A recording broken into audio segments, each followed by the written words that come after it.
বিশ্বনবী বললেন, যে ব্যক্তি রাত্রিবেলায় সূরাতুল মুলক তেলাওয়াত করবে তার কবরের আযাব হবে না। ইন্না হাযিহি সূরা সূরাতুন আযীমা মানিআতুন মিন আযাবিল কবর। এই সূরাটা এমন সূরা, সাধারণ কোন সূরা না। এই সূরাতুল মুলক যে রাত্রিবেলায় তেলাওয়াত করবে তার কবরের আযাব থেকে তারে বাঁচিয়ে দিবে কে? নাম্বার 1 ফজিলত স্ট্যাটাস মনে থাকবে তো। 2 নাম্বার স্ট্যাটাস শাফাআত লি সাহিবিহা। এই সূরাটা এই সূরার তেলাওয়াতকারীর জন্য কিয়ামতের দিন সুপারিশ করবে। কোরআন সুপারিশ করবে, চারটেখানি কথা না। কোরআন যদি আপনার বিরুদ্ধে দাঁড়ায় আপনার জান্নাত ক্যান্সেল, আর কোরআন যদি আপনার ব্যাপারে আল্লাহর কাছে রেকমেন্ডেশন করে জান্নাত আপনার জন্য ওয়াজিব করে দিবে কে?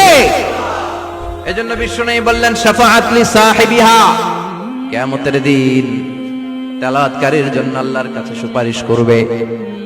2টা গেল। 3 নাম্বার বিশ্বনবী বললেন খাসামাত আন সাহিবিহা। এই সূরাটা কিয়ামতের দিন এই সূরার তেলাওয়াতকারীর পক্ষ নিয়ে আল্লাহর সাথে ঝগড়া করা শুরু করে দিবে। আল্লাহর সাথে ডিবেট করবে, ঝগড়া করবে, যতক্ষণ না হাত্তা আদখালাহুল্লাহুল জান্নাহ। হাদিসের টেক্সট হচ্ছে যে যতক্ষণ না আল্লাহ তাআলা তাকে জান্নাতে না ঢুকায় ততক্ষণ ওই সূরার তেলাওয়াতকারীর পক্ষ নিয়ে আল্লাহর সাথে বিতর্ক, ঝগড়া, তর্ক চলতেই থাকবে। সুবহানাল্লাহ। আর আস্তে বলেন। আবার বিশ্বনবী বললেন মান ক্বারা বিহা ফি লাইলাতিন ফাকাদ আকসারা ওয়া আতওয়াবা। রাত্রিবেলা এই সূরাটা যে তেলাওয়াত করবে পুরো রাত্রিটারে বরকতময় করে দিবে কে?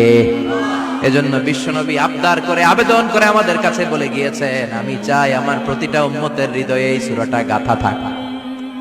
আমি চাই আমার প্রতিটা উম্মতের সিনার ভিতরে এই সূরার 30টা আয়াত গ্রথিত করা থাক। সুবহানাল্লাহ পড়েন।